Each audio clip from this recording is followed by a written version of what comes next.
Kanalıma hoş geldiniz. Bugün sizlerle birlikte ilkbahara girmişken orkidelerinizin yeniden çiçek dalları, yeni kökler ve yapraklar çıkarabilmesi için birlikte bir gübre hazırlayacağız. Öncesinde hangi gübreyi vereceğimi şaşırdım diyen takipçilerim olmuş birkaç tane.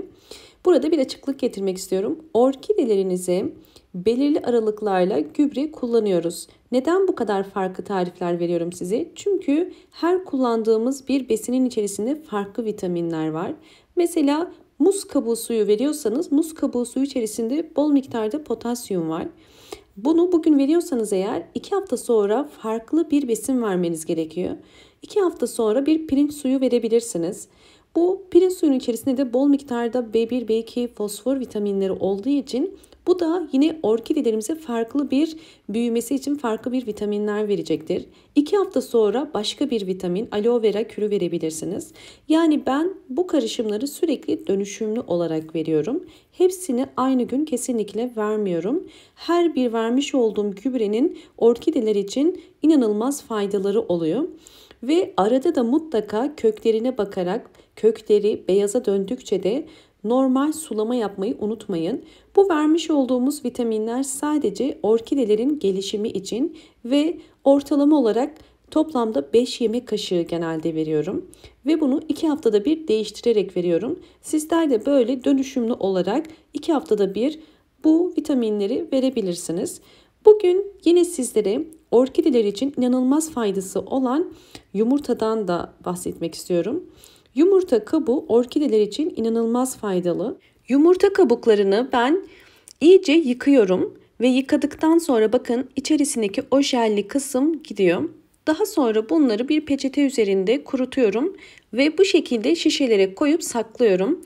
Böylelikle çiçeklerinizin vitamin, besin ihtiyaçları olduğu zaman bunları çıkarıp kullanabilirsiniz. Bu yine pratik bir yöntem. Şimdi bunları ben bir fırın tepsisine dizeceğim. İyice kurutacağım bunları. Yumurta kabuklarında bol miktarda kalsiyum, fosfor, yine B vitaminleri var ve bunlar da orkidelerin kök gelişimini, özellikle yeni çiçek dalı çıkarmasına ve yeni yaprak çıkarmasına yardımcı oluyor. Yumurta kabuklarını önceden ısıtmış olduğum 200 derece fırında sadece 10 dakika kurumaya bırakacağım. Kesinlikle kabukları fazla yakmıyoruz. Şu anda kış ayında olduğumuz için bu işlemi uyguluyorum. Eğer sıcak olan bir ülkede yaşıyorsanız direkt güneşe koyarak yumurta kabuklarını kurutmanız sizin için daha da kolay olabilir. Evet, bakın yeterince kurudu ve fırından çıkardım. Hemen size göstermek istiyorum. Bakın elinizle ufaladığınız zaman rahatlıkla ufalanıyor. Bu bizim için yeterli. Şimdi yumurta kabuklarını bir robotun içerisine koyacağım.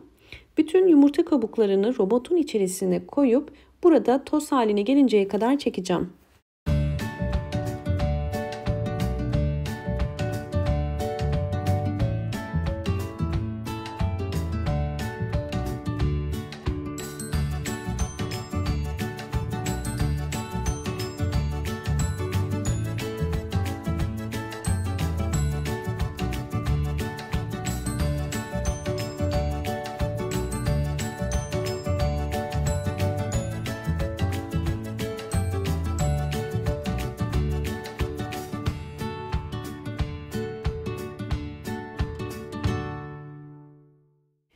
Evet, yumurta kabuğundan hazırladığımız yumurta tozu hazır. Özellikle yumurta kabuklarını bu şekilde toz haline getirdiğiniz zaman hızlı bir şekilde çiçeklere kalsiyum artışı sağlayacaktır.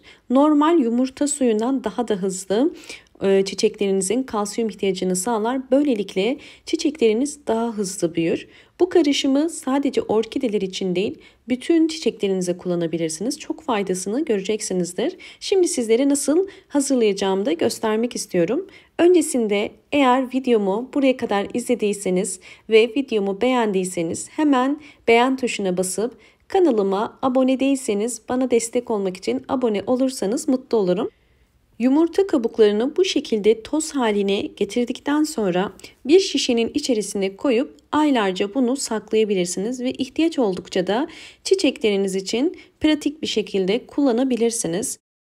Evet, bir tatlı kaşığı kadar yumurta kabuğu tozunu su bardağının içerisine koyun ve üzerine 200 milim su koyacağım. Bardak biraz büyük. Ben sadece 200 milimlik kadar su koyuyorum bakın.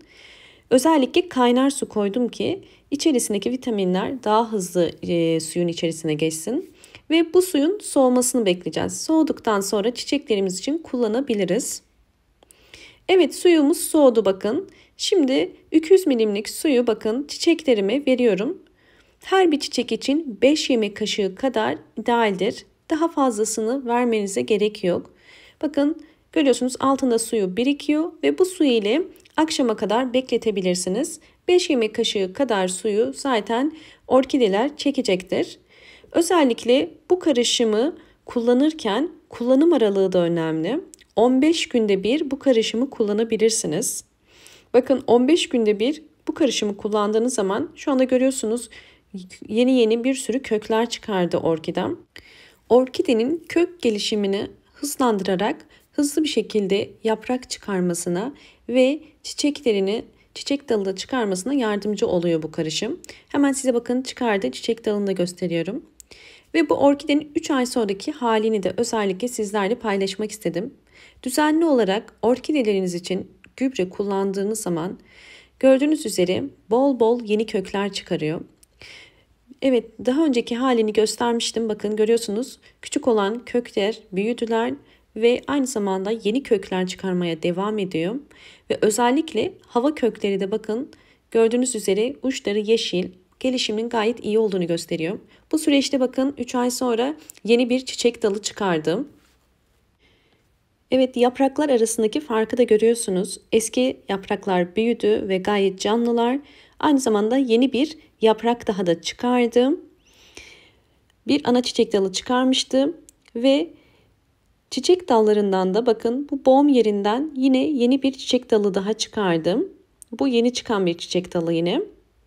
Ve bakın hemen şu eski çiçek dalını hatırlarsanız küçüktü ve şu anda yine kocaman bütün tomurcukları çiçeğe döndü ve uçtan da halen tomurcuk vermeye devam ediyor.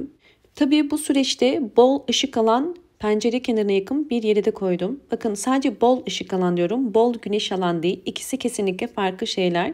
Bunları karıştırmayın. Direkt güneşe koymayın ama bol ışık alan yani aydınlık bir yere koyarsanız orkidelerinizin gelişimi bu şekilde devam eder. Umarım bu videom sizler için faydalı olmuştur. Videomu beğendiyseniz eğer hemen beğen tuşuna basıp kanalıma abone değilseniz bana destek olmak için abone olabilirsiniz.